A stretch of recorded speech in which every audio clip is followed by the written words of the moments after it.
Breaking news చూస్తున్నాం. Visakha KGH దగ్గర హృదయ విదారక దృశ్యాలు కనిపిస్తున్నాయి. బాధిత కుటుంబ సభ్యుల ఆర్తనాదాలతో ఆసుపత్రి అట్టుడుకుతోంది. బాధిత కుటుంబ సభ్యులు కన్నీరు మున్నీరవుతున్నారు. వారిని కంట్రోల్ చేయడం ఎవరి వల్ల కావటం లేదు.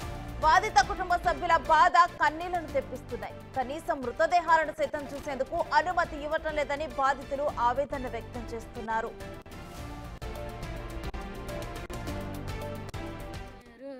ఇప్పుడు నా మొగనే తీసిపోయింది. యాదవ్ కంపెనీ, దిక్కుమాల కంపెనీ.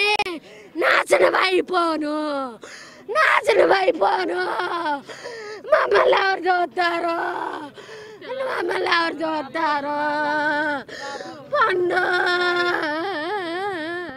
మొన్న కొంతమంది చచ్చిపోయారు. ఇప్పుడు నా మొగనే తీసిపోయింది. కాసులు వస్తే చాలు, ప్రాణాలు పోతున్నా పట్టించుకోరు. వరుసగా అక్కడ ప్రమాదాలు జరుగుతున్నా వారు మాత్రం మారటం లేదు. ఇది అచ్యుతాపురం సెస్ ఘటనలో ఎసెన్షియా కంపెనీపై వినిపిస్తున్న విమర్శలు. 18 మంది ప్రాణాలు పోయినా అదే నిర్లక్ష్యం. ప్రమాదం జరిగి 20 గంటలైనా ఇప్పటి వరకు కనీసం యాజమాన్యం స్పందించలేదంటే ఎంతటి నిర్లక్ష్యం. ఇప్పటికే ఎసెన్షియా కంపెనీ యాజమాన్యంపై కేసు నమోదు చేశారు. ఉన్నత స్థాయి విచారణకు ఆదేశించారు.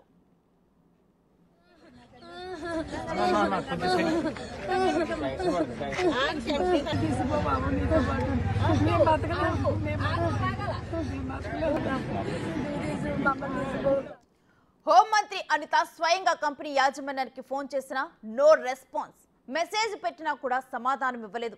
కంపెనీ నిర్వాహకుడు కిరణ్ కుమార్ ప్రస్తుతం ఎక్కడున్నాడనేది తెలియాల్సి ఉంది. ఇలాంటి ప్రమాదాలు జరిగినప్పుడు యాజమాన్యాలు బాధ్యతగా ఉండాల్సిన అవసరం ఉందన్నారు మంత్రి అనిత. స్పందించాలి. ఎందుకంటే ఇంత పెద్ద కంపెనీ నడుపుకుంటున్నప్పుడు ఇన్ని కోట్లు మేము పెట్టుబడి పెడుతున్నాము, మాకు ఇన్ని రాయితీలు కావాలని గవర్నమెంట్ని నిలదీసేటప్పుడు డెఫినెట్గా వాళ్ళు బయటకు వచ్చి సమాధానం చెప్పాల్సిన అవసరం ఉంది. ఇప్పుడు బాధ్యత అన్నది యాజమాన్యం తీసుకోవట్లేదు.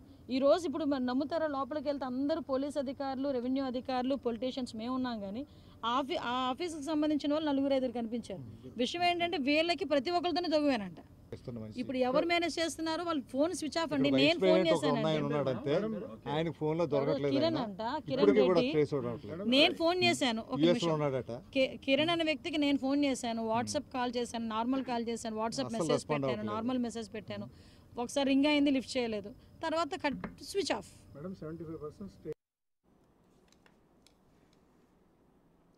ప్రమాదం జరిగిన తీరుపై ప్రత్యేక బృందాలు సమగ్ర దర్యాప్తు చేస్తున్నాయి. ఇప్పటికే ఎసెన్షియా ఫార్మా కంపెనీ దగ్గరకు దర్యాప్తు బృందాలు చేరుకున్నాయి. ప్రమాదం ఎలా జరిగింది అనే దానిపై దర్యాప్తు చేస్తున్నారు. యాజమాన్య నిర్లక్ష్యం ఎంత మేర ఉందో నిగ్గు తేల్చనున్నారు.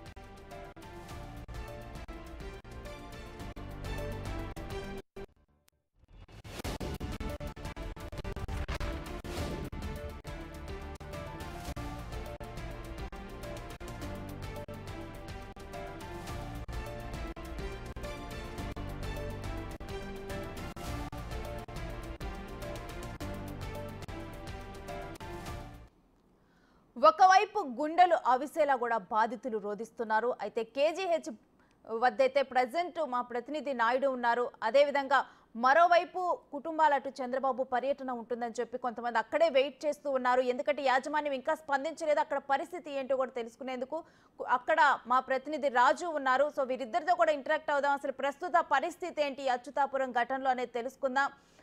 ఫస్ట్ కేజీహెచ్ వద్ద మా ప్రతినిధి నాయుడుతో మాట్లాడదాం. నాయుడు, అసలు అక్కడ పరిస్థితి ఏ విధంగా ఉంది? గుండెలు అవిసేలా కూడా బాధితులు రోధిస్తున్న దృశ్యాలు బిగ్ టీవీ విజువల్స్ లో చూస్తున్నాం. కేజీహెచ్లో పూర్తిగా అయితే హృదయకర సంఘటన అయితే మనకి మనం చెప్పచ్చు. ఎందుకంటే ఇక్కడ బాధితులు మా డెడ్ బాడీలు మాకు ఇవ్వని రోధిస్తున్నప్పుడు అధికారులు అయితే పట్టించుకుంది. ఈ నేపథ్యంలో ఇక్కడ కలెక్టర్ వచ్చి పూర్తిగా వీళ్ళకైతే ఒక హామీ ఇవ్వడం జరిగింది. ఈ నేపథ్యంలో అచ్యుతాపురం ఎసెన్షియా ఫార్మాలో జరిగిన ప్రమాదం రాష్ట్ర వ్యాప్తంగా సంచలనంలోకి వచ్చింది. విశాఖ జిల్లాలో, ఉమ్మడి విశాఖ జిల్లాలోని ఇలాంటి ప్రమాదం ఎప్పుడు జరగలేదు. ఎందుకంటే పూర్తిగా ఈ ప్రమాదంలో 18 మంది చనిపోవడం జరిగింది. కేజీహెచ్కి 13 డెడ్ బాడీలు తీసుకోగా ఒకటైతే తీసుకెళ్లిపోవడం జరిగింది. ఈ నేపథ్యంలో మా డెడ్ బాడీలు మాకు ఇవ్వాలంటే ఇక్కడ బాధితులు పెద్ద ఎత్తున ఆవేదన వ్యక్తం చేస్తున్న పరిస్థితి ఉంది. ప్రస్తుతం మనతో మృతి చెందిన కుటుంబాలు ఉన్నారు. అసలు చెప్పండి అమ్మా, ఎవరు చెప్పారు?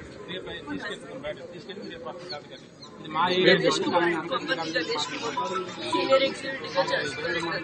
కంపెనీ నుంచి ఒక్క ఫోన్ కాల్ కానీ ఏమీ రాలేదు. మధ్యాహ్నం 1 గంటకి కనీసం చెప్పాలి కదా, ఇన్ఫార్మ్ చేయాలి కదా, ఏ ఇన్ఫర్మేషన్ ఇవ్వలేదు. మేము న్యూస్ లో చూసి మామూలు కండిషన్ ఇచ్చారంటే ఏమి ఇవ్వలేదు. దాన్ని బట్టి మళ్ళీ డౌట్ అలా ఫ్రెండ్స్ దగ్గర చాలా అలా కనుక్కుని ఎందుకన్నా మంచిదని చెప్పి వచ్చేటప్పుడు తెలిసింది. కానీ లేకపోతే మేము న్యూస్ చూడకపోతే తెలియకపోతే ఇప్పటికి వచ్చి 24 hours అయింది. కనీసం ఇప్పటికి వచ్చి కంపెనీ కూడా కాల్ చేసేలా మీ వాళ్ళకి జరిగిందన్న సంగతి కూడా చెప్పలేదు. ఇప్పుడు వచ్చి మేము న్యూస్ చూడకపోవచ్చు. అప్పుడు మా హస్బెండ్ రాలేదని ఇంకా అనుకుంటూనే ఉంటాం కదా. ఇంకా ఎటువంటి రెస్పాన్స్ లేదండి అసలు. కంపెనీకి ఎన్నిసార్లు టీవీలో న్యూస్ చూసిన తర్వాత 3 నెంబర్లు ఉన్నాయి నా దగ్గర, కంపెనీ నెంబర్లు. 3 నెంబర్లకి కూడా కంటిన్యూస్ ఒక 150 times అన్నా చేసి ఉంటుంది. కానీ ఒక్క ఫోన్ కాల్ లిఫ్ట్ చేయలేదు. నేను పర్సనల్ నెంబర్ చేశాను, అది లిఫ్ట్ చేయలేదు. కనీసం వాళ్ళు కాల్ చేసి ఇన్ఫార్మ్ చేయలేదు. మేము న్యూస్ చూడకపోవచ్చు, టీవీ పట్టించుకోకపోవచ్చు. అప్పుడు ఏంటి పరిస్థితి అంటే మా వారు ఎలా ఉన్నారన్న సంగతి కూడా మాకు తెలియకపోతుంది.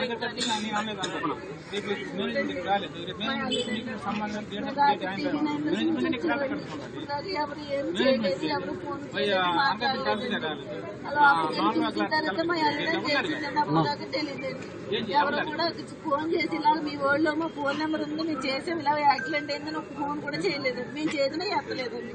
నేను రాత్రి 11 నుంచి ఇక్కడికి బయటలు వచ్చినండి, రాజమండ్రి నుంచి వచ్చేటట్టు 4 అయింది. అప్పటి నుంచి ఇక్కడ కూర్చున్నామండి. అంటే మంచి చుక్కలు కానీ ఆదరించే వాళ్ళు కానీ ఎవరు లేరు, అక్కడ కూర్చున్నాం. చూడొచ్చి ఈ ప్రమాదంలో అయితే పూర్తిగా బాధితులు అయితే ఆవేదన వ్యక్తం చేస్తున్నారు. కనీసం కంపెనీ వాళ్ళు ఫోన్ కూడా లిఫ్ట్ చేయలేదని చెప్తున్నారు. బాధితులకు అందరికీ కార్మిక సంఘం ప్రమాదం మృతుల కుటుంబాలు మీరు ఎవరినైనా విచారించండి. ఒక్క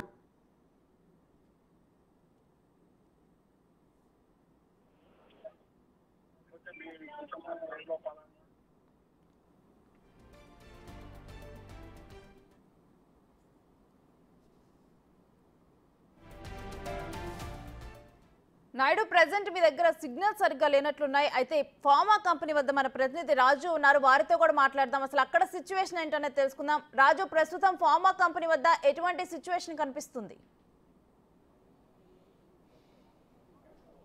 ప్రస్తుతం అయితే ఈ బాధిత కుటుంబాలకు సంబంధించినటువంటి వాళ్ళందరూ కూడా ప్రస్తుతం ఈ కంపెనీ దగ్గరికి వస్తున్నటువంటి పరిస్థితి ఉంది. ఎవరెవరైతే మృతి చెందారో వాళ్ళకి సంబంధించినటువంటి మృతదేహాలు ఇప్పటికీ కొంతమందికి ఐడెంటిఫై కానటువంటి పరిస్థితి ఉంది. అటు విశాఖ కేజీహెచ్ను, అదేవిధంగా అనకాపల్లిలో ఉన్నటువంటి ఎన్టీఆర్ హాస్పిటల్లో కూడా ఈ మృతదేహాలు ఉన్నటువంటి నేపథ్యంలో చనిపోయినటువంటి వాళ్ళ కుటుంబ సభ్యులైతే ప్రస్తుతం ఫార్మా కంపెనీ దగ్గరికి వచ్చి తమ ఆందోళన అయితే చేస్తున్నటువంటి పరిస్థితి ఉంది. వాళ్ళ కుటుంబ సభ్యుల కోసం ఎదురు చూస్తున్నటువంటి పరిస్థితి ఉంది.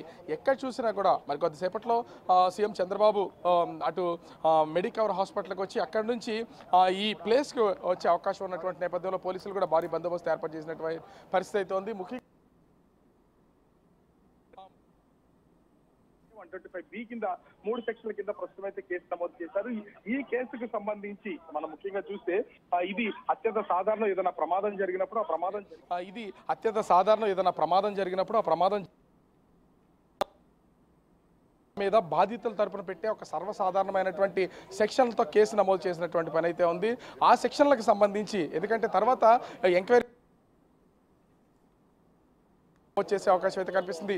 ఈ ప్రమాదానికి సంబంధించి మొట్టమొదటిగా చనిపోయినటువంటి పూడి మోహన్, ఇక్కడ కనిపిస్తున్నటువంటి వాళ్ళందరూ కూడా పూడి మోహన్కి సంబంధించినటువంటి కుటుంబ సభ్యులు ఈ ప్రమాదం పూడి మోహన్ అని అనౌన్స్ చేసినటువంటి పరిస్థితి ఉంది. వీళ్ళందరూ కూడా వాళ్ళ తండ్రికి సంబంధించినటువంటి ఈ మృతికి వాళ్ళు న్యాయం అడగడానికైతే ఇక్కడికైతే ఉంది. కనిపిస్తున్నటువంటి వాళ్ళ పిల్లలు కూడా ఉన్నటువంటి పరిస్థితి అయితే కనిపిస్తుంది. వాళ్ళ అబ్బాయి తన తండ్రి చనిపోయినటువంటి నేపథ్యంలో నోటంట మాట రాకుండా ఉన్నటువంటి పరిస్థితి అయితే ఉంది. ఎందుకంటే ఇక్కడ ఉన్నటువంటి ముఖ్యంగా అంతా కూడా వాళ్ళ తండ్రికి సంబంధించినటువంటి వాళ్ళు, అదేవిధంగా మహిళలు కూడా చాలా మంది ఇక్కడ మహిళలు అయితే వాళ్ళు తీవ్ర రోధిస్తున్నటువంటి పరిస్థితి అయితే కనిపిస్తుంది. ఎందుకంటే కుటుంబాలను కోల్పోయే భర్తను కోల్పోయినటువంటి వాళ్ళు ఉన్నారు, కూతుళ్ళను కోల్పోయినటువంటి వాళ్ళు ఉన్నారు, పిల్లలను కోల్పోయినటువంటి వాళ్ళు ఉన్నారు. వీళ్ళందరూ కూడా కంటిన్యూగా అరణ్య రోధన ఏడుస్తున్నటువంటిది అయితే మనమైతే విజువల్లో కూడా చూడొచ్చు. ఆ బాధల్ని ఏ ఒక్కరు కూడా ఎవరి నుంచి తగ్గించలేనటువంటి పరిస్థితి.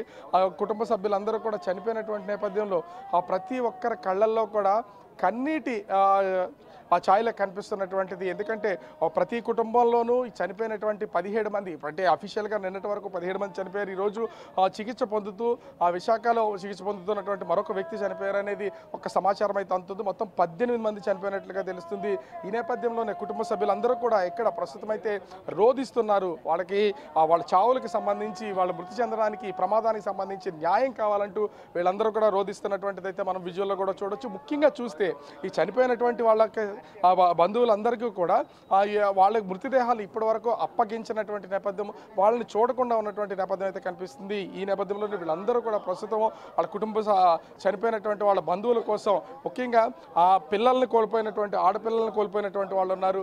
అదేవిధంగా చేతకందినటువంటి కొడుకులను కోల్పోయినటువంటి వాళ్ళు, భర్తలు కోల్పోయినటువంటి వాళ్ళు ఉన్నారు, తండ్రులు కోల్పోయినటువంటి వాళ్ళు ఉన్నారు. దాదాపుగా 28 సంవత్సరాల వయసు నుంచి 60 సంవత్సరాల వరకు ఉన్నటువంటి వాళ్ళు ఉన్నారు. కొంతమందికి అయితే శరీర భాగాలు కూడా ఛిద్రమైపోయి గుర్తుపట్టడానికి కూడా అవకాశం లేనటువంటి విధంగా ఉన్నటువంటి నేపథ్యంలో అందరూ కూడా ప్రస్తుతం వాళ్ళ కుటుంబ సభ్యుల కోసం అయితే ఎదురు చూస్తున్నటువంటి పరిస్థితి మనమైతే చూడొచ్చు. ప్రతి ఒక్కరిలో కూడా కన్నీటి కాదు. ఎందుకంటే చనిపోయి దాదాపుగా 19 గంటలు గడుస్తుంది. ఇప్పటి వరకు యాజమాన్యానికి సంబంధించినటువంటి వాళ్ళు ఏ ఒక్కరు కూడా దీని మీద స్పందించినటువంటి దాఖలాలు లేదు. వాళ్ళు రెస్పాండ్ అయ్యి మీకు న్యాయం చేస్తామని చెప్పినటువంటి పరిస్థితి లేదు. దీనికి తోడు మృతదేహాలు కూడా ఇప్పటి వరకు చూడనటువంటి నేపథ్యంలో కనీసం మృతదేహాలు పోస్ట్ మార్టం పూర్తయిన తర్వాత వాళ్ళకి అప్పగిస్తే మృతదేహాలు చూడడానికైనా సరే వీళ్ళు టైం దొరుకుతుందనే దానికోసంతో పాటుగా యాజమాన్యం కానీ మరికొద్దిసేపట్లో సీఎం చంద్రబాబు ఇక్కడికి రానున్నటువంటి నేపథ్యంలో సీఎంను కలిసి తమ గోడు వినిపించడానికి చనిపోయిన కుటుంబ సభ్యులు సీఎంను కలవడానికి అయితే ఎదురు చూస్తున్నటువంటి పరిస్థితి అయితే ఉంది. ఇప్పటికే దాదాపుగా 17 మంది మృతి చెందినటువంటి నేపథ్యం అయితే ఉంది. మరొకరి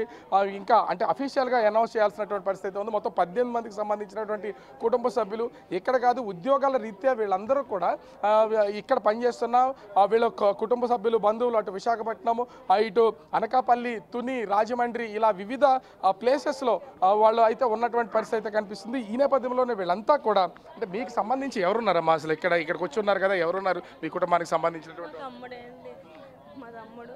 చూసారమ్మా మీ తమ్ముడిని మీరు ఇప్పటివరకు? లేదండి, నేను పొద్దున్న వచ్చాడు, ఇప్పటికొచ్చి మా కంటికి చూపించలేదండి. ఏమైందో మాకు తెలియదండి, కంటికి చూపించలేదండి. ఏం చెప్తున్నారమ్మా అసలు పోలీసులు కానీ? చెప్పలేదండి, ఎవరు ఏ సమాధానం చెప్పలేదు మాకు. ఇప్పుడు మా తమ్ముడిని తెచ్చామని ఇక్కడ కూర్చున్నాం మేము, మాకు ఏదైనా సమాధానం చెప్పమని. నిన్న ఎప్పుడు తెలిసింది మీకు ఈ విషయం? అసలు సాయంత్రం తెలిసింది 4 గంటలకి. 4 గంటలకు దెబ్బలు తగిలాయి అన్నాడు కానీ చచ్చిపోయాడు అనలేదు. అప్పటి నుంచి ఎక్కడేమైందో చూపించలేదు, అడిగితే కేజెస్కి అంటున్నారు. ఇప్పటికి వచ్చి ఏమీ తెలియలేదు, ఏమీ చెప్పలేదండి. నా మరదలకి ఏం చెప్పను, నా తమ్ముడిని తెమ్మంటే ఎక్కడ తెచ్చి ప్రతి ఒక్కరి కళ్ళల్లో కూడా బాధ అయితే తెలుస్తుంది. అంటే ఇక్కడ జరిగినటువంటి సంఘటనల్ని చూపించాలి కాబట్టి, ఇక్కడ తెలియచేయాలి కాబట్టి చేస్తున్నటువంటి ప్రయత్నమే. కానీ ప్రతి ఒక్కరిలోనూ ఆ గుండెల్లో అవిసి బయటకు వస్తున్నటువంటి కన్నీళ్లు, ఆ బాధను మాత్రం ఎవరూ తీర్చలేనటువంటిది. ఇప్పటికీ అసలు మీరు ఏమైనా అడిగారా వీళ్ళకి సంబంధించి? చనిపోయారు కదా, వాళ్ళకి సంబంధించి ఏమైనా వివరాలు ఏం చెప్పారా? ఎవరు లేరు కదండి, ఎవరన్నా వస్తే ఎవరు చెప్పలేదండి. రాలేదు, మా మనిషిని మాకు చూపించలేదు, అల్లుని మాకు చూపించలేదు. ఎలా బాబు మీరే న్యాయం చేయాలా అని కూడా తెలియట్లేదు. కేహెచ్లో ఉన్నారంటున్నారు, అనకాపల్లి హాస్పిటల్లో ఉన్నారంటున్నారు. కనీసం ఇప్పటికి వచ్చి ఎక్కడున్నాడు చెప్పట్లేదు అంటున్నారు. మనిషి ఎక్కడున్నాడు చెప్పట్లేదు, మా మరిదిని ఎక్కడున్నాడు చెప్పట్లేదు. ఈరోజు వరకు ఈ పిల్లకి ఇప్పటి వరకు ఏమి చెప్పకుండా దెబ్బలు తేలి ఎక్కడ ఉన్నాడు అమ్మ అని చెప్పాం. కానీ చనిపోయాడని ఇప్పటికి వచ్చి చూపెట్టలేదు, కనపడలేదు, ఎవరు చెప్పని చెప్పలేదు. ఓవరాల్గా చూస్తే ఇక్కడ ఉన్నటువంటి కుటుంబ సభ్యులైతే వాళ్ళ చనిపోయినటువంటి వాళ్ళ మరిది, భర్త, ఆ తమ్ముడు ఇలా ఒక కుటుంబంలోనే ఇన్ని రిలేషన్స్ ఉన్నటువంటి నేపథ్యంలో వీళ్ళందరూ కూడా మృతదేహాని కోసం ఎదురు చూస్తున్నటువంటి పరిస్థితి ఉంది. కుటుంబ సభ్యులకి ఎలాంటి సమాచారం వల్ల చివరికి గాయాల పాలైనటువంటి వాళ్ళని చనిపోయారని చెప్పినటువంటి పరిస్థితి ఉంది. కనీసం మృతదేహాన్ని చూపించండి, వీళ్ళ చావులకి న్యాయం చేయండి అని ప్రస్తుతం అయితే సీఎం రానున్నటువంటి నేపథ్యంలో బంధువులందరూ కూడా ఎదురు చూస్తున్నటువంటి పరిస్థితి కనిపిస్తుంది. Renusri, thanks for the live details Raju.